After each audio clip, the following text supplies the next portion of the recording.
The day my husband died started like any other. Alex kissed me goodbye, his laptop bag slung over his shoulder as he headed out for a business trip to Singapore. "I'll call when I land," he promised. "Love you, Sophie."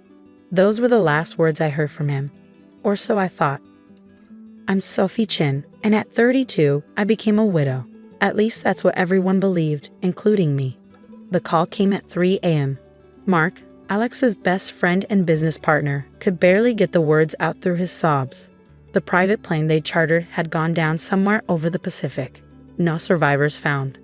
I remember sliding down the wall, my legs unable to hold me up as the world spun around me. Alex and I had been married for 7 years. We'd been trying for a baby. We had plans, dreams, a future that vanished in an instant.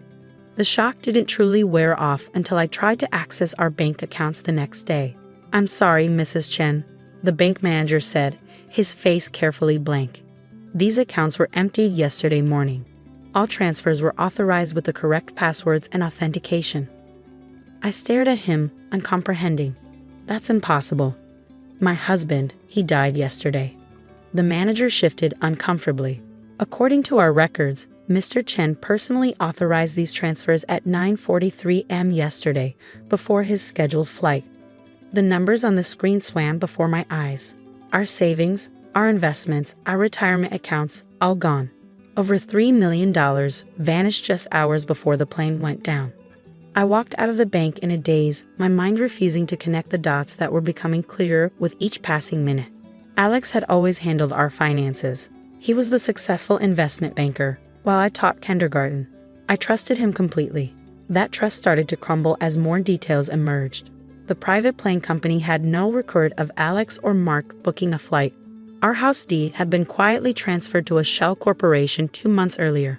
Even our safety deposit box had been emptied. "There has to be some mistake," I told the detective assigned to the case. Alex wouldn't. He couldn't. But he could, and he did. As the investigation unfolded, the truth emerged in painful fragments. The plane crash was fiction. Mark wasn't even in the country when he made that tearful call. Phone records showed he was in the Cayman Islands, where millions in cryptocurrency had been moved through untraceable accounts. My husband hadn't died. He orchestrated an elaborate disappearance, taking everything we built together. The worst part was the evidence of planning. Security footage showed Alex making multiple visits to a storage facility in the weeks before his death. Credit card statements revealed small purchases of camping gear, survival supplies, and burner phones. He'd been preparing for months while sleeping beside me every night. Our friends were stunned. "He seems so devoted to you," they said. "You two were perfect together." Were we? Looking back, I started to see the cracks I'd ignored. The late-night phone calls he'd take outside, the business trips that grew more frequent, the way he changed passwords and insisted on handling all our finances. I'd been a fool, blinded by love and trust. The house went into foreclosure. I moved into a tiny apartment, taking only what I could prove I bought with my teaching salary. The life insurance company denied my claim, citing evidence of fraud. Mark disappeared, his phones disconnected, his social media erased. Depression hit hard. I took leave from work, barely able to get out of bed. My sister Grace moved in temporarily, forcing me to eat, to shower, to keep living when all I wanted was to disappear like Alex had. "He's not worth this," she'd say, holding me through the nightmares. "You're stronger than what he did to you." But I didn't feel strong. I felt hollow, scraped empty of everything I thought I knew about love and trust. The students in my kindergarten class noticed the change in their usually cheerful teacher. Their innocent questions, "Why are you sad, Ms. Chen?" would bring me to tears. Months passed in a fog of grief and anger. I went through the motions of living, teaching my class, paying my bills, trying to rebuild some semblance of normalcy. But every night, I'd lie awake wondering where Alex was, what he was doing with our money, whether any part of our marriage had been real. The police investigation stalled. Without a body, they couldn't prove death or fraud. International financial regulations made tracing the money nearly impossible. Alex had planned his escape meticulously, leaving no loose ends. Grace convinced me to start seeing a therapist, Dr. Martinez, who specialized in trauma and betrayal. In her quiet office, I began to unravel the threads of my marriage, seeing patterns I'd missed. "He love-bombed you," she explained. The whirlwind romance, the lavish gifts, the constant attention. It was all designed to create deep trust quickly. People like Alex are master manipulators. They study their targets, learning exactly how to make them feel special. I remembered our courtship, how he'd seemed too good to be true, sweeping me off my feet with grand gestures and declarations of love. How quickly he wanted to merge our lives, our finances, our futures. But 7 years, I whispered. Who could pretend for 7 years? Sociopaths can, she said gently. To them, relationships are transactions. They can mimic emotions perfectly while feeling nothing real underneath. The truth was like acid, burning away the last of my illusions. Alex hadn't loved me. I'd been a long con, a cover story, a way to build legitimate wealth he could steal. Our whole marriage had been a carefully constructed lie. 1 year after his death, I filed for divorce on grounds of abandonment. The paperwork felt final, like closing a book I never wanted to read again. I changed my name back to Sophie Lynn, refusing to carry his name any longer. Grace helped me move to a new apartment, one I chose for myself. I started rebuilding, piece by piece. I took financial literacy classes, opened new accounts in my name only, and began to trust my own judgment again. But sometimes, late at night, I'd dream of Alex. In my dreams, he was always smiling that perfect smile, the one that had made me feel like the most special person in the world. I'd wake up hating myself for missing the man I thought he was. I had no way of knowing then that 8 years would pass before I saw that smile again. That when I did, it would be in an airport terminal thousands of miles from home. That the man wearing it would be standing with his new family, living the life he'd stolen from me. And I had no way of knowing that I would be ready for him. 8 years can dull even the sharpest pain. I had built a new life, one carefully constructed without any traces of Alex. I'd earned my master's degree in education, become a school principal, and even started dating again, though trust never came easily. The day everything changed, I was at LAX, waiting for a flight to a conference in Boston. My attention was caught by a child's laughter, bright and uninhibited in the way only young children can be. I looked up from my phone, and there he was. Alex stood about 30 feet away, holding hands with a boy who looked about 6. A woman in expensive yoga wear leaned against him, heavily pregnant, while a little girl clutched his other hand. They looked like a perfect family from a magazine cover. He hadn't changed much. A few gray hairs at his temples, laugh lines around his eyes, but still handsome in that polished way that had first attracted me. His suit probably cost more than I made in a month. Then he turned slightly, and our eyes met. I saw the moment recognition hit him. His face went pale, and he instinctively pulled his family closer, as if I were a threat. The woman, his new wife, noticed his tension and looked my way, confusion clear on her face. My hands didn't shake as I pulled out my phone. Years of therapy had prepared me for this moment, though I'd never truly believed it would come. I snapped several clear photos before he could react, then dialed a number I'd memorized long ago. Detective Rivera, remember that case from 8 years ago? I found him. Alex's expression shifted from shock to fear. He whispered something to his wife, who gathered the children and hurried toward their gate. But he stayed, watching me as I spoke to the detective who had never quite closed my case. When I hung up, he approached cautiously, like someone nearing a wild animal. "Sophie," he said softly, that familiar voice sending unwanted shivers down my spine. "Please, I have a family now." "You had a family before," I replied, my voice steady. Or was I just a convenient mark? He glanced nervously at the security cameras, the crowds flowing around us. It wasn't like that. I was in trouble. I owed people money. Dangerous people. Disappearing was the only way out. And stealing every penny we had. Making me think you were dead. Was that the only way too? "I can explain everything," he said, taking a step closer. "Maybe we could get coffee, talk somewhere private." "No," I cut him off firmly. "We're not going anywhere private. In fact, you might want to call your lawyer. The FBI is very interested in financial fraud cases involving fake deaths." His face hardened. "You don't want to do this, Sophie. Think about my kids." "I am thinking about them. I'm thinking about how they deserve to know who their father really is. Just like your wife deserves to know she married a con man." Security officers were approaching. I'd mentioned a possible fraud suspect when I called Rivera. Alex saw them too and straightened his designer jacket. "You're making a mistake," he said quietly. "I'm not the same person I was back then." I smiled, feeling calmer than I had in years. "That's where you're wrong, Alex. You're exactly the same person. You're still lying, still manipulating, still trying to protect yourself at everyone else's expense. The only difference is that this time, I can see right through you." The officers reached us. "Sir, we need you to come with us." Alex's mask slipped for just a moment, and I saw the cold calculation in his eyes that I'd been too blind to notice during our marriage. Then it was gone, replaced by a businessman's polite confusion. "There must be some mistake," he said smoothly. "I have a flight to catch." "No mistake, Mr. Chen. Or are you going by a different name these days?" His new wife was watching from their gate, concern evident on her face as she held their children close. My heart ached for them. Innocent victims who would soon have their world shattered, just as mine had been. As the officers led Alex away, I saw him reach for his phone, probably calling the high-powered lawyers that our stolen money had bought. But it didn't matter. I had what I needed: proof that he was alive, evidence of his new identity, and enough photos to ensure he couldn't disappear again. Detective Rivera arrived within the hour, along with 2 FBI agents. They took my statement in a private office, documenting everything about Alex's new life that I'd observed.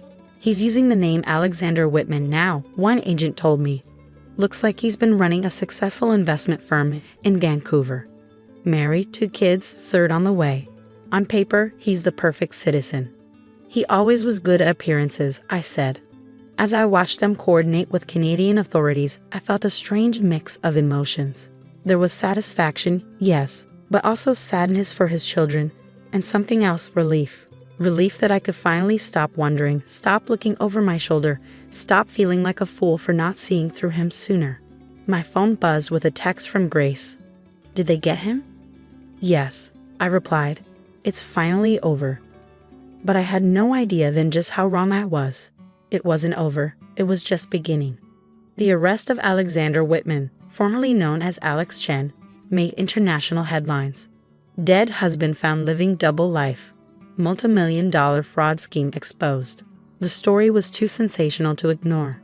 His new wife, Rebecca, reached out to me through her lawyer. She wanted to meet, to understand. We arranged to talk at a neutral location, a hotel conference room with our attorneys present. She was beautiful, younger than me, and visibly pregnant. Her eyes were red from crying, but she held herself with dignity. "Did you know?" she asked immediately. "Was any part of your marriage real?" I shook my head. I'm still asking myself the same questions. I thought we were happy. I never saw it coming. She broke down then, her composed facade crumbling. 7 years, she sobbed. "We've been married 7 years. Our children." What do I tell our children? The parallel wasn't lost on me. 7 years of marriage before he destroyed everything. I wondered if he planned to disappear on her too, eventually. The legal proceedings were complex, spanning multiple jurisdictions. The FBI uncovered a web of financial fraud stretching back decades. Alex hadn't just stolen from me. There were other victims, other schemes, other lives he'd ruined. His firm in Vancouver was built on stolen money and fake credentials. Clients' investments had been mismanaged, funds diverted to offshore accounts. The total amount stolen was staggering, over $50 million. Mark, his old friend who had helped fake his death, was found in Thailand and extradited. He broke down under questioning, revealing everything. The plan had been in motion for years before Alex died. They had set up shell companies, established false identities, created an entire shadow financial network. I testified at the trial, facing Alex across the courtroom. He looked smaller somehow, his expensive suits replaced by prison orange. The confident mask was gone, replaced by desperation as the evidence mounted. "Please," he begged when given a chance to speak. "I did it for my family. I needed to protect them." "Which family?" the prosecutor asked coldly. "The one you abandoned or the one you lied to?" The verdict was unanimous, guilty on all counts. The judge showed no mercy, citing the calculated nature of his crimes and the devastating impact on his victims. 25 years, she pronounced. No possibility of parole for 15. Rebecca divorced him immediately. We developed an unlikely friendship, supporting each other through the media circus and legal aftermath. Her children would need therapy just as I had. But they were young. They would recover, build new memories, understand eventually that their father's actions weren't their fault. The recovered money was divided among his victims. I received back most of what he'd stolen from me, plus interest and damages. But the real victory wasn't financial. I visited him once in prison, 6 months into his sentence, not for closure. I found that already. But to tell him something important. I forgive you, I said through the glass partition. Not for you, but for me. I'm done letting what you did define my life. He stared at me, that manipulative charm finally stripped away. How? He whispered. How can you forgive me? Because I'm stronger than what you did to me. I always was. You just helped me realize it. I stood up to leave, but paused. One more thing. Rebecca and I are starting a support group for victims of financial fraud. Your story is helping other people protect themselves. So in a way, you finally did something good. As I walked out of the prison, my phone buzzed. A text from my boyfriend James, a kind, honest man I'd met through my school's parent association. Proud of you, it read. Dinner tonight? I smiled, remembering how long it had taken me to trust again, to believe that love didn't have to be a weapon. James had been patient, understanding that my walls were built from hard experience. That evening over dinner, he proposed. The ring was simple, nothing like the flashy diamond Alex had used to win me. But James offered something far more valuable. Truth, partnership, and a love built on respect rather than deception. Yes, I said, tears of joy replacing all the tears of pain I shed over the years. Later that night, I stood on my balcony, looking at the city lights. I thought about the young woman I'd been devastated by betrayal, thinking her life was over. I wish I could tell her that the end of one story was just the beginning of a better one. My phone buzzed with a text from Rebecca. Support group meeting tomorrow. 5 new members. We're making a difference. I smiled, thinking about how life's darkest moments can lead to unexpected light. Alex had tried to destroy me, but instead he forced me to discover my own strength. His betrayal had led me to help others, to find real love, to become someone I was proud to be. The next morning, I walked into my school office, where pictures of my students lined the walls. Their trust and innocence reminded me daily why honesty matters, why integrity is worth protecting. A news alert popped up on my phone. Another financial fraud case exposed, another family devastated by lies. I added the victim's contact information to our support group list. Their healing journey was just beginning, but they wouldn't walk it alone. Because that's what survival teaches you, that your worst moments can become someone else's hope. That trust, once broken, can be rebuilt stronger. That love, real love, is worth the risk. Alex would serve his time, his children would grow up, and life would go on. But his greatest legacy wasn't the pain he caused. It was the strength he inadvertently gave to those he tried to break. Sometimes I still dream of that day in the airport, of seeing him with his new family. But now the dreams don't hurt. They remind me of how far I've come, of what I've built from the ashes of his deception. James and I married in a small ceremony, surrounded by real friends and honest love.